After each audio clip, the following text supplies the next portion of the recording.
Welcome back. भट्टी साहब, आपने गुफ्तगू सुनी है, बहुत सारे सवालात आप लोग की कारकर्दगी के ऊपर है। बिल्कुल बिल्कुल, मैं इनका आप जवाब भी दे लीजिए, फिर मैं एक सवाल आपसे और आपके सामने रखना चाहता हूं। जो अवामी नुमाइंदे होते हैं उन्होंने अवाम का तहफ़्फ़ुज़ करना होता है। जी जी। ये टेलीकॉम बिल के अंदर आपने क्या किया? पाकिस्तान के लोगों को कम से कम उनकी जायदादों का या उनके घरों का वो भी हक नहीं देना चाहते आप लोग?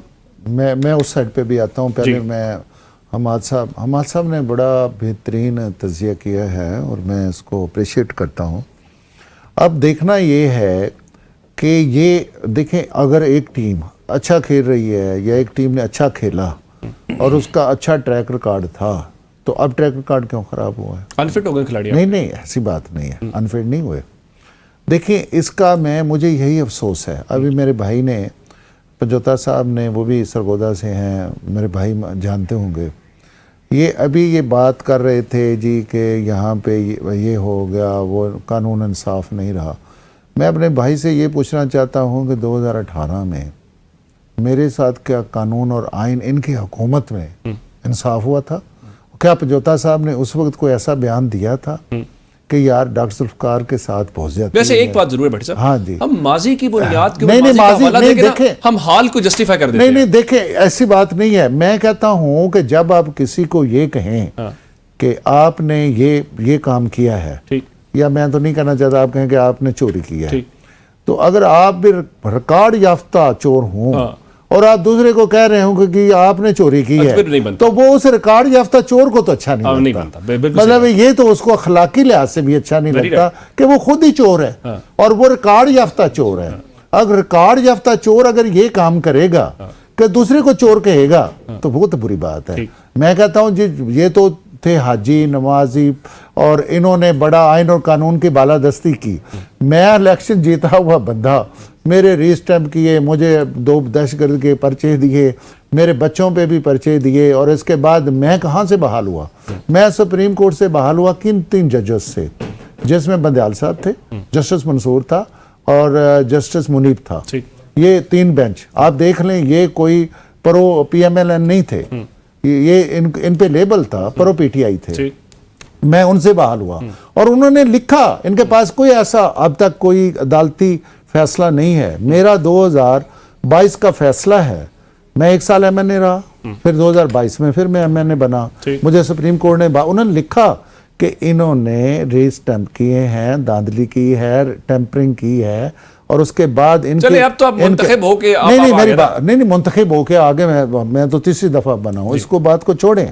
लेकिन अब जब ये कहते हैं ना कि अदालतें काम नहीं कर रही, अब ये कहते हैं इलेक्शन कमीशन काम नहीं कर रहा, अब ये कहते हैं ये चीजें नहीं हो रही, तो मुझे बड़ा अफसोस, मुझे कम से कम मेरी जात को अफसोस लगता है।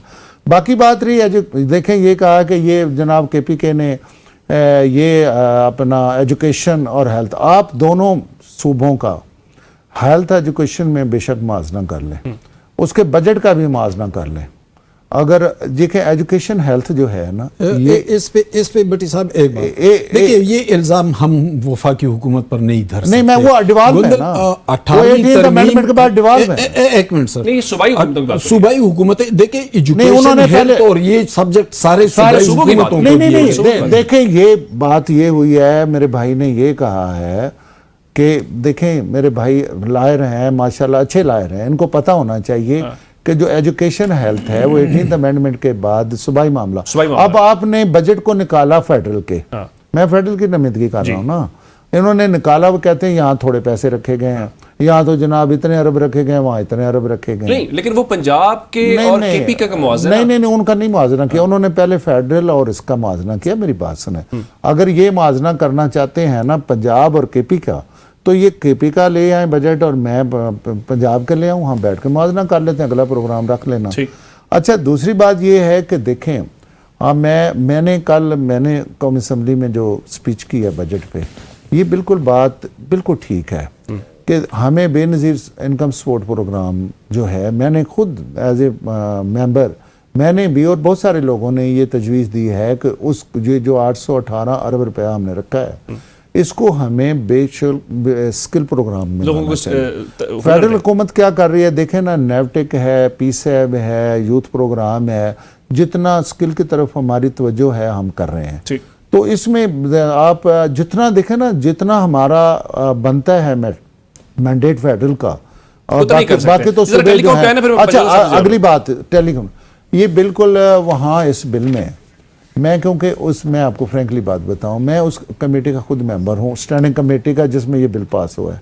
यार मैं आपको असल स्टोरी बता देता हूं। चले यार, बताएं यार देखे ना, ये इतनी ये ले जी पंजोता साहब और हमारे भाई, ये सबसे बड़ा मसला है टेलीकॉम वाला कमेटी के अच्छा, ये मैं आपको सच्ची बात बताऊं कि इसमें कोई ऐसी इंटेंशन उस वक्त इसमें पहले आया था बिल, उसमें इसको हमने इस बिल को इंडिकेट किया था कि इसमें कौन खातून मेंबर लेके आए थे? ये ये बिल जो था ये यानी कि मिनिस्ट्री की तरफ से आया। अच्छा, मिनिस्ट्री की तरफ से जो सेक्रेटरी जो है ना हमारे, उन्होंने ये सेक्रेटरी लॉ की तरफ से आया? नहीं, सेक्रेटरी दूसरे अपना आईटी के इंफॉर्मेशन टेक्नोलॉजी जो है, हाँ, उन्होंने वो मुशर्रफ दौर के चलेंगे जरा इनसे डिटेल तो पूछे ना। नहीं, मैं आपको मिनिस्ट्री की तरफ से बिल्कुल ठीक कह रहे हैं।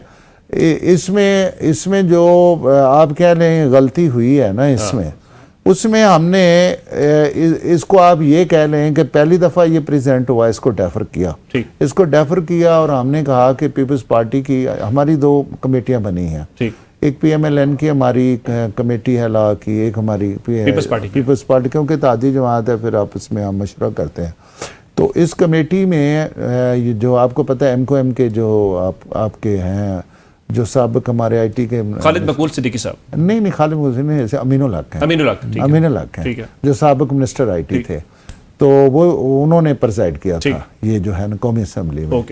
इसको असल में किसी की भी देखें, मैं तो अपनी सच्ची बात बावजू के बात कर रहा हूँ, किसी का ज़हन में ये बात नहीं थी, ये चीज़ असल कहाँ से चली। मैं आपको बताऊँ हुआ क्या हुआ, ये कि ये PTA की तरफ से ये जो आपका गिलगित और कश्मीर में कुछ रुकावटें आ रही थी ना लाइनें बिछाने की, तो ये बेसिकली वहाँ के लिए एक यानी कि वहाँ पे जब यानी एक किस्म का नेटवर्क आप समझ गए ना, उनके लिए एक सिस्टम था।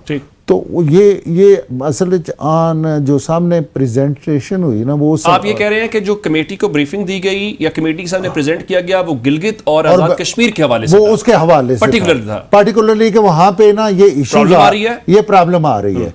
आगे उसकी जब जैसे भी वो मोल्ड हुआ है ना, अब से वो मोल्ड होता मेरे ख्याल में उसको लेकिन ये भी अगर वहाँ पर भी तो किसी को इजाजत नहीं दी जा सकती ना, इस तरह से आप जाएं और इस तरह प्रॉपर्टी पे लगाएं, फिर क्या बिल पड़ा नहीं था उसका? नहीं, उस पे असल में उसको सही तरीके से पहले जो उसकी प्रेजेंटेशन हुई वो थोड़ी सी और थी, उसमें जो अगर कुछ प्रेजेंटेशन जो स्टैंडिंग कमेटी है उसको अलग दी गई और बिल अलग आया।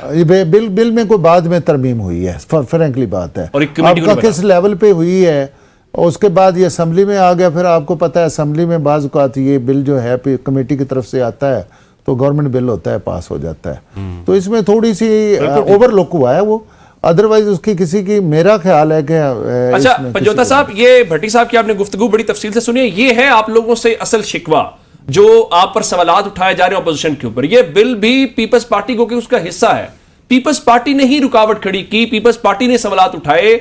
जो पार्लियामेंट का फोरम है उसको अपोजिशन PTI इस्तेमाल नहीं कर पा रही, ना अपना मुकदमा लड़ पा रही है, ना आवाम का मुकदमा लड़ पा रही है। देखें गोयल साहब, हर सतह पे हमारे वहां पर लोग जितने भी हैं आज भी स्पीचेस करते रहे, हर इशू पे हैं, कोई इशू मिस हो गया हो या किसी तरह डिस्कस ना हुआ हो, तो मैं हर इशू के ऊपर तो नहीं कह सकूंगा कि हर इशू पे डिस्कस किया गया है। लेकिन बात यह है कि जो जुल्फकार साहब ने बातें की हैं कि जो खुद चोर हो वो दूसरों को चोरी का इल्जाम लगाता है, दूसरों को चोर चोर कहे, तो वो जो है वो अच्छा नहीं लगता। तो बिल्कुल नवाज शरीफ साहब के बारे में, शहबाज शरीफ साहब के बारे में ठीक बात है कि ये खुद चोर हैं, ठीक है, इन्होंने डकैती मारी है पाकिस्तान की अवाम के साथ, मनी लॉन्ड्रिंग की है, चपड़ासियों के अकाउंट से पैसे निकले हैं, और इनको जिनके बारे में ये इदारे दिखाते थे साफियों को फाइलें कि ये करप्ट हैं, ये 2 नंबर हैं, इन दोनों पार्टी पे हमने जान छुड़ानी है, इनको इक़्तिदार में बैठा दिया। तो इनके मुंह से इस तरह की बात कि इमरान खान ने कोई चोरी कर ली है, कोई डकैती मार ली है, मुनासिब नहीं लगती, अच्छी नहीं लगती। आप देखें 9 मई के 3 थे या कितने केसेस थे, हर रोज ही केसेस होते हैं जी।